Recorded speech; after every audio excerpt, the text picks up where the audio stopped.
अस्सलामुअलैकुम। सूरह राद रुकू नंबर 4। औज़ु बिल्लाहि मिनश्शैतानिर्रजीम। बिस्मिल्लाहिर्रहमानिर्रहीम। वयहदी इलैहि मन अनाब। अल्लाह उससे हिदायत करता है, अल्लाह ताला उसको हिदायत देते हैं जो अल्लाह की तरफ मुतवज्जा होता है, यानी जो हिदायत का तालिब होता है। अल्लाह भी ऐसे शख्स को हिदायत अता फरमाते हैं, और ऐसे लोग वो होते हैं अल्लज़ीना आमनु, जो ईमान लाए, व तत्मइन्नु कुलूबुहुम, और उनके दिलों को इत्मीनान मिलता है, बिज़िक्रिल्लाह, अल्लाह के ज़िक्र से।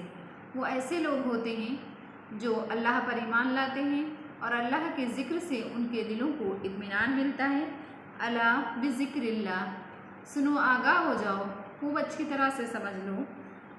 बिज़िक्रिल्लाह, अल्लाह के ज़िक्र से, तत्मइन्नुल कुलूब, यानी अल्लाह के ज़िक्र में ऐसी ख़ासियत है कि अल्लाह के ज़िक्र से दिलों को इत्मीनान मिलता है।